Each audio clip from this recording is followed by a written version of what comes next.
انسان تتلیوں کی طرح ہوا میں اڑ رہا ہے. پہلے زمانے میں اس کا تصور بھی نہیں تھا. اللہ تعالیٰ نے، اللہ کو معلوم تھا نا آبادی بڑھ جائے گی، تو آبادی بڑھنے سے مسائل بڑھنے کے بجائے کم ہونا شروع ہو گئے. یہ بھی اللہ کی قدرت کی ایک دلیل ہے. اللہ بتاتے ہیں کہ تمہاری کیلکولیشن غلط ہو جاتی ہے، مجھ پہ اعتماد کرو، مجھ پہ توکل کرو، میں نے پیدا کیا ہے تو میں غافل نہیں ہوں. کافر یہ سمجھتا ہے کہ اللہ پیدا کر کے بھول رہا ہے، اس کو پتہ ہی نہیں ہو کیا رہا ہے.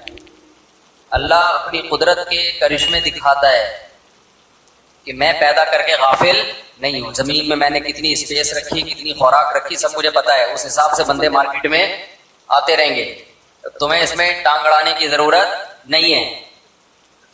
اب دیکھو 1000 سال پہلے کا کوئی سائنٹسٹ ہوتا جو بڑا عقل مند ہوتا، وہ کیلکولیشن کرتا 1000 سال کے بعد آبادی اتنی بڑھ جائے گی تو بڑے مسائل کھڑے ہوں گے اور لوگوں کا بیڑا غرق ہونا شروع ہو جائے گا. لیکن دنیا میں آبادی بڑھنے سے مسائل زیادہ ہونے کے بجائے مسائل کیا ہو گئے؟ کم ہو گئے. ایجادات ہوتی رہی. اب کتنا بڑا مسئلہ تھا پشاور سے کراچی پہنچنا. پرانے زمانے میں بہت بڑا مسئلہ تھا یا نہیں تھا؟ گدھے گھوڑوں پہ آتے، پیدل آتے. آبادی بڑھ گئی، ایجادات بھی اسی حساب سے بڑھ گئی. وہ بہت بڑا مسئلہ بہت چھوٹا سا مسئلہ رہ گیا. کیا خیال ہے؟ ٹھنگ اڑ گیا، بندہ پہنچ جاتا ہے. تو بتانے کا مقصد ہے اللہ پہ اعتماد اور اللہ پہ توکل. ہر چیز کیلکولیشن سے نہیں ہوتی. کیلکولیٹر لے کے بیٹھے رہتے ہیں، اتنی آمدن، اتنے خرچے، اتنے بچے، اتنے بیگم، اتنے فلانا، اتنا ٹمکانا، اور ڈپریشن میں جاتے رہتے ہیں بیٹھ کے. اس لیے دنیا میں سکون اسی کو ملے گا جو اللہ کو یاد رکھے گا. یہ بھی قرآن جو ہم نے پڑھا ہے نا اسی کا حاصل ہے. الا بذکر اللہ تطمئن القلوب. قرآن کہتا ہے اللہ کو یاد کرنے سے دلوں کو سکون ملتا ہے.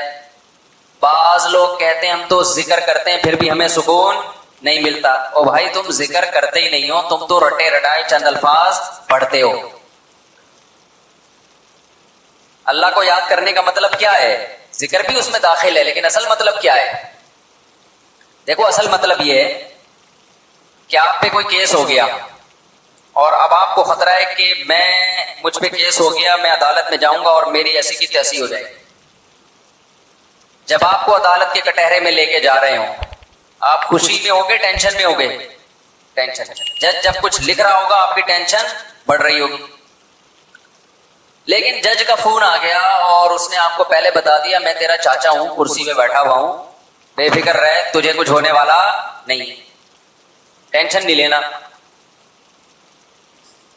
یا میں تیرا ابا ہوں، فرض کر لو ابا آپ کے بیٹھے ہوئے ہیں عدالت کی کرسی پہ، پھر آپ ٹینشن فری. پاکستان کی بات کر رہا ہوں، ہر جگہ کی بات نہیں کر رہا. اور پاکستان میں بھی سارے جج ایک جیسے نہیں ہیں. ان ججوں کی بات کر رہا ہوں جو میرا بیان نہیں سن رہے. بہت نالائق ہے نا، نہیں سن رہے بیان، پھر وہ ہم جو مرضی بولے. اور جو اس وقت میری اسپیچ یہ والا کلپ سن رہا ہے تو وہ اس کی ہم بات ہی نہیں کر رہے، وہ تو سن رہا ہے. تو جج صاحب بیٹھے ہوئے ہیں، وہ آپ کے کیا نکلے؟ آپ کو پہلے پتا ہے میرے ابا ہیں. اب آپ ٹینشن فری.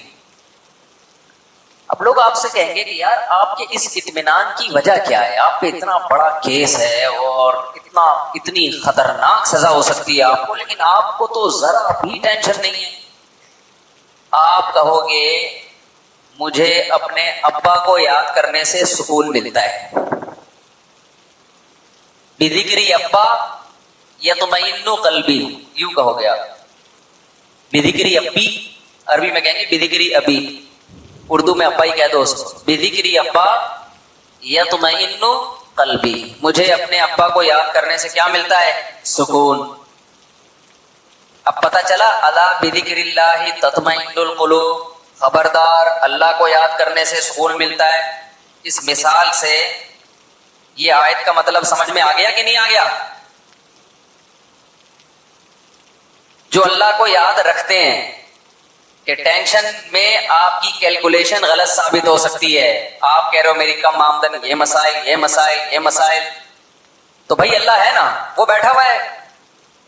لوگ کہہ رہے ہوتے ہیں نا بھائی آپ آئیے ہم بیٹھے ہوئے ہیں, کوئی ٹینشن لینے کی ضرورت نہیں, سر مجھے گیٹ پہ روک لیں گے, او بھائی میں وہاں بیٹھا ہوا ہوں یار, روکے گا میرا ہی بندہ روکے گا نا. لوگ صبح شام اپنے تعلقات اس طرح استعمال کر رہے ہوتے ہیں, اور یار میں بیٹھا ہوا ہوں کوئی مسئلہ نہیں. تو یہ بات بھی اللہ کے بارے میں جب تک دماغ شریف میں, کھوپڑی شریف میں نہیں بیٹھے گی کہ اللہ بھی عرش پہ بیٹھا ہوا ہے, وہ سارا نظام دیکھ رہا ہے, وہ غافل تھوڑی ہے اپنے بندوں سے بھائی.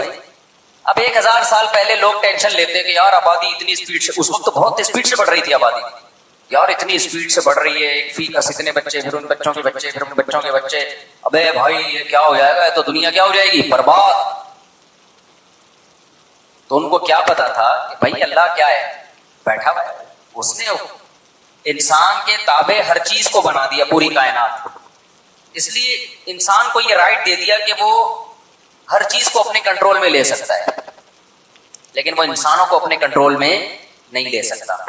مینیجر کو کنٹرول میں لے سکتا ہے, وزیر اعظم کو کنٹرول میں لے سکتا ہے, نہیں لے سکتا. وہ اپنے ماتحتوں کو لے سکتا ہے. تو انسان کی جو ماتحت ہیں وہ جانور ہیں, ان کی نسل کو کنٹرول کر سکتا ہے انسان. کتے کراچی میں بہت زیادہ ہو گئے ہیں.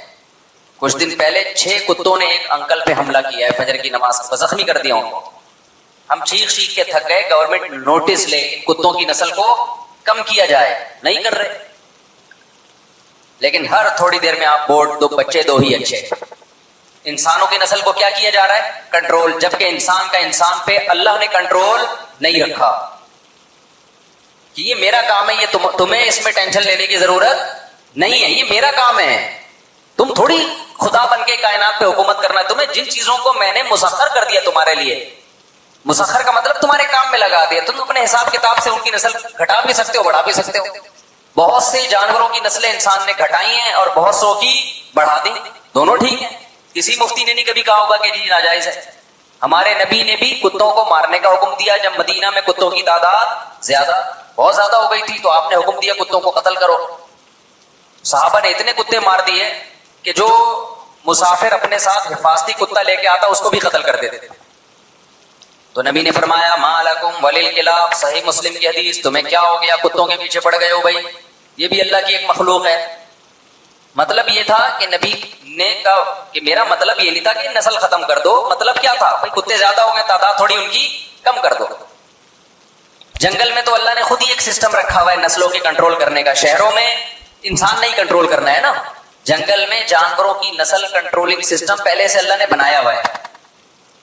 ماہرین یہ کہتے ہیں کہ اگر جنگل میں ہرن کو کھانے والے درندے, شیر, چیتے نہ ہونا تو اتنے ہرن 12 سنگے پیدا ہو جائیں کہ جنگل کی گرینری ختم کر دیں. وہ سمجھ رہے ہو کہ نہیں سمجھ رہے, ساری جنگل کی گرینری کی ایسی کی تیسی. وہاں اللہ نے نظام بنایا, شیر بھی پیدا کیا, وہ کھا لیتا ہے ہفتے میں ایک آدھ, تو نسل کیا رہتی ہے, کنٹرول میں.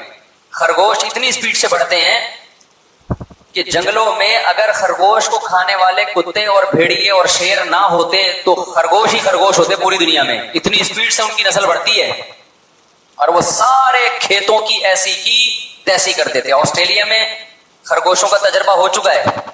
ایک آسٹریلین آیا, یہاں سے خرگوش لے گیا کہ یار آسٹریلیا میں خرگوش نہیں ہے, خرگوش بھی ہونے چاہیے. وہ خرگوش اتنے پہلے وہ ان کی فصلیں چٹ کر جاتے تھے. حکومت مارتے تھک گئی, نہیں مر رہے تھے, پھر بڑھ جاتے. بالآخر کوئی ایسی میڈیسن, ایسی دوائیں ایجاد کی گئی کہ ایک جوڑا بھی زندہ نہیں چھوڑو, پوری نسل ختم کی انہوں نے. پھر تحقیق کی ان کے ماہرین نے کہ پوری دنیا میں خرگوش ہیں, ہمارے یہاں کیا مسئلہ ہے بھائی, اتنی بڑھ گئی نسل کے کھیت چٹ کر جاتے ہیں سارے. تو پتا چلا کہ دنیا میں جہاں بھی خرگوش پایا جاتا ہے اللہ نے وہاں اس کو کھانے کے لیے درندے بھی اس جنگل میں اسی حساب سے پیدا کیے. ہم نے خرگوش تو لا کے چھوڑ دیے, اس کو کھانے والے درندے نہیں چھوڑے ہم نے. خدا کا بنایا ہوا نظام ہے.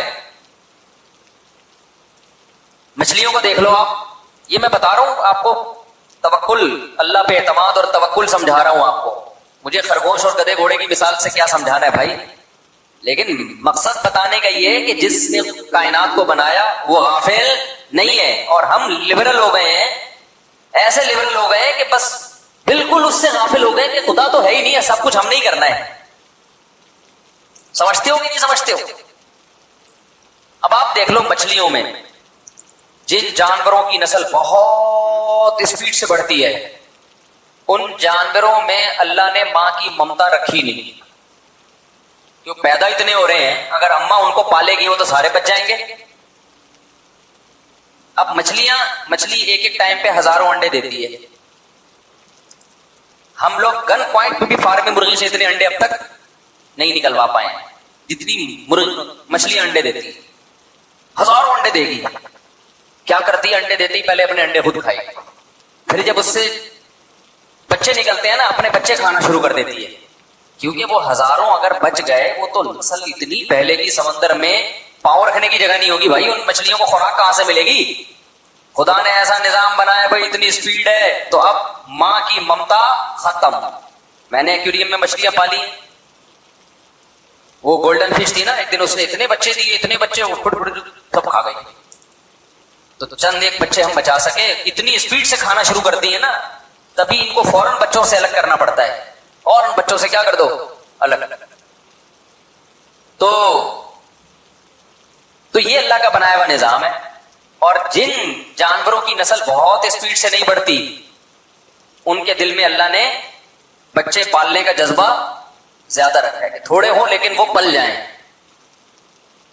تو یہ سب کنٹرول کس کی طرف سے ہے؟ اللہ کی طرف سے۔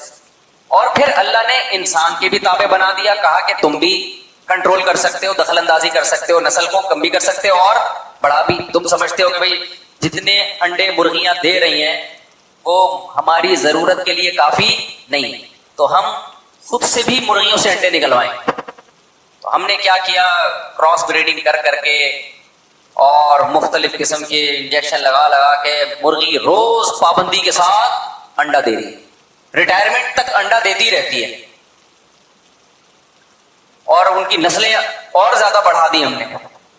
نہ بھی بڑھاتے نا تو بھی دیسی مرغی اتنی تھی کہ وہ ہماری ضرورت کے لیے کافی ہو جاتی۔ یہ خوب اچھی طرح بات سمجھ لو، یہ جو بہت سے لوگ کہتے ہیں نا کہ فارمی مرغی نہ ہوتی تو اب دیسی مرغی تو انسانی آبادی کی ضرورت پوری نہیں کر سکتی، بالکل غلط بات ہے۔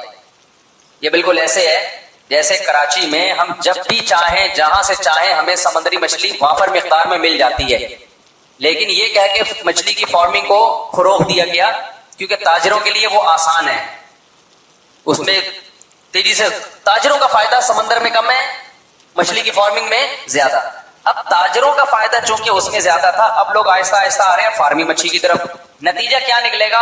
مارکیٹ میں فارمی مچھلی اتنی زیادہ پھیل جائے گی کہ لوگ پھر کل یہ بات کرنا شروع کر دیں گے کہ سمندر کی مچھلی انسان کی خوراک کے لیے کافی نہیں تھی تو یہ فارمی مچھلی نے آ کے کمی پوری کی ہے، حالانکہ ایسا بالکل بھی نہیں ہے۔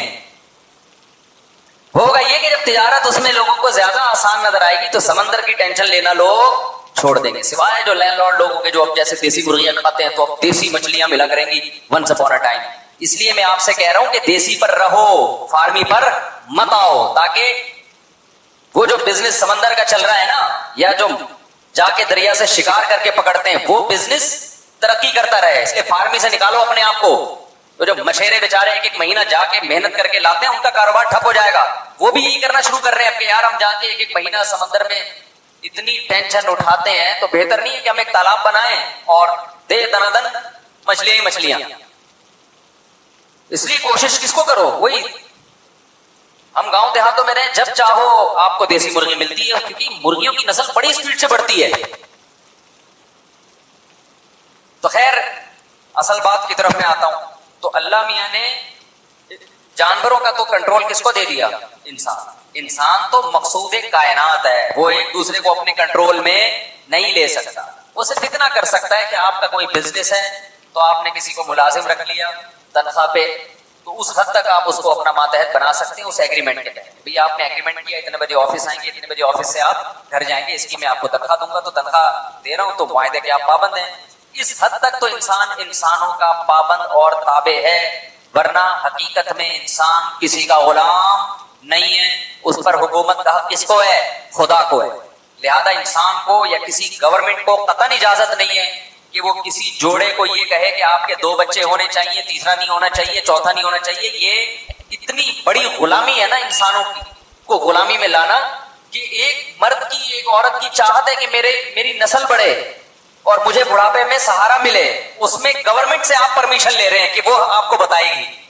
یہ تو گورنمنٹ کی غلامی، بدترین غلامی ہے انسانیت کی۔ اور یہ میں آپ کو بار بار ایک بات کہتا ہوں کہ دنیا میں جتنے لبرل لوگ ہیں نا، یہ لبرل حکومتیں ہیں، یہ سیکولر حکومتیں ہیں، ان کے خدا کا واسطہ لیبل پہ مت جاؤ. یہ انسانوں کو غلام بنانے کی تحریکیں ہیں. لیبل ہے انسانوں کو آزاد کرنا، لیبل ہے، حقیقت میں یہ آزاد نہیں کر رہے، یہ انسانوں کو کیا بنا رہے ہیں؟ غلام بنا رہے ہیں. نہیں یہی بات سمجھ میں. واحد ہے اسلام جو آپ کو انسانوں کی غلامی سے کس کی طرف لے کر آتا ہے؟ خدا کی غلامی کی طرف. اور کمال کی بات یہ کہ وہ بھی حقیقی معنی میں غلامی نہیں ہے، بلکہ اللہ کیا کہتا ہے؟ فطرت اللہ التی فطر الناس علیہا. میں جو احکام تمہیں دے رہا ہوں وہ تمہاری نیچر کا حصہ ہے، یعنی تمہیں نیچرل لائف پہ لے کر آ رہا ہوں. تو یہ غلامی کہاں ہوئی؟ ابے یہ تو آزادی ہو گئی نا. اسلام لیبل غلامی کا لگا رہا ہے لیکن اس غلامی کے نام پہ دے آزادی رہا ہے، اور سیکولر طبقہ لیبل آزادی کا لگا رہا ہے، بنا غلام رہا ہے. چائنا ہمارے سارے غلام ہیں جن کو 2 کے بعد تیسرا بچہ پیدا کرنے کی اجازت نہیں ہے. یہ غلام ہے نا ریاست کے. کتنا بڑا حق مار لیا بھائی گورنمنٹ نے ان کا. سب گورنمنٹ کے آگے جھکے ہوئے. سمجھ میں آ رہی ہے بات کہ نہیں آ رہی؟ سارے پابند ہیں. کتنے ملک ایسے ہیں جن میں آپ دوسرے ملک کی عورت سے آپ نکاح نہیں کر سکتے، لا ہے ملک کا. اسلام آپ کو اس غلامی سے کیا کرتا ہے؟ نکالتا ہے. پوری دنیا میں احل لکم ما وراء ذالکم، صحیح ہے نا؟ چند مخصوص عورتیں جو آپ کی محرم ہیں، محرم، ان کے علاوہ سب سے کیا کرو؟ نکاح کر سکتے ہو. تو غلام کون بنا رہا ہے آپ کو؟ ریاستیں بنا رہی ہیں، یہ لکیریں کھینچتی ملکوں کی، یہاں سے وہاں آپ نکاح نہیں کر سکتے. بہت سارے ملک ایسے ہیں.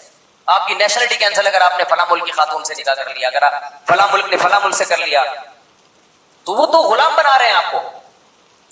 اسلام کی جو پابندیاں ہیں نا، وہ پابندیاں ہیں جو انسان کو اچھا انسان بننے کے لیے ضروری ہے. ریاستوں کی پابندیوں کی یہ نوعیت نہیں ہوتی. ریاستوں کی پابندی کی یہ نوعیت ہوتی ہے کہ اکنامکلی ہم ترقی کریں بس. اور لیبل بڑے اچھے اچھے لگائے جاتے ہیں. کتنے چائنا میں لوگ ایسے ہیں جنہوں نے ملک چھوڑا، ان کو زیادہ اولاد چاہیے تھی. انہوں نے کہا یار اس ملک میں رہ کے ہمیں اولاد نہیں مل سکتی. انہوں نے ملک چھوڑ کے ہجرت کر لی دوسرے ملکوں میں، اور دوسرے ملکوں میں جہاں گئے، یورپ میں، وہاں جا کے انہوں نے نسل بڑھائی. آپ سمجھتے ہو چلو یورپ میں آزادی، وہ آزادی نہیں ہے بھائی، وہ بھی غلامی ہے. وہ غلامی اس لیے کہ انہوں نے جو آپ کو اجازت دی گئی کہ 2 سے 4 آپ پیدا کر سکتے ہیں، وہ بھی اپنے مفاد میں دی گئی اجازت. جس دن ان کو لگا کہ اس سے ملک کو نقصان ہو سکتا ہے، یا نقصان نہیں لیکن ترقی میں نقصان تو آبادی بڑھنے سے ہوتا ہی نہیں. معیشت بہت اوپر جانے کے بجائے جتنا ہم لے جانا چاہتے ہیں وہاں نہیں جائے گی، تو وہ بھی پابندی لگا دیں گے. سمجھ میں آ رہی ہے بات؟ تو آزادی تھوڑی ہے بھائی. اسلام میں آزادی ہے. آپ جتنی دولت کماؤ اللہ آپ سے نہیں پوچھے گا اگر آپ نے حرام طریقے سے نہیں کمایا. کسی سے چوری نہیں کیا آپ نے، سود ہے، جوا ہے، سٹا ہے، یہ جو غیر اخلاقی طریقے. جتنی مرضی کما لیا آپ نے، گورنمنٹ کو آپ بتا سکتے ہو؟ بولو نا. گورنمنٹ کو چاہے دنیا میں کوئی بھی کنٹری ہو، یہ آپ سمجھ لیں، جو لوگ دنیا میں جس ملک کو اپنی دولت بتاتے ہیں نا، وہ پھر پورا ٹیکس دیتے ہیں، 40%، 50%. پھر کہتے ہیں ہم یہاں سیو ہیں. ابے آدھی تنخواہ دے کے تو سیو ہو گیا تو کون سا تیر مار لیا؟ سیو تو یہ ہوتا کہ 1 روپے بھی تیرا خرچ نہ ہوتا، اور تو یہ سمجھتا کہ یہ سارا پیسہ میرا ہے، مجھ پہ کوئی ہاتھ اٹھانے والا، کوئی ٹیڑھی نگاہ دیکھنے والا نہیں ہے. گورنمنٹ میری محافظ ہے اللہ کے حکم کے مطابق، وہ میری حفاظت کر رہی ہے. حکومت کا کام کیا ہے؟ لوگوں کے مال کی حفاظت کرنا. جب گورنمنٹ نے آدھا ٹیکس لے لیا تو حفاظت کہاں کی؟ ابے نہیں آ رہی سمجھ میں؟ یہ ایسا ہی ہے جیسے محلے میں جب چھوٹے موٹے بدماش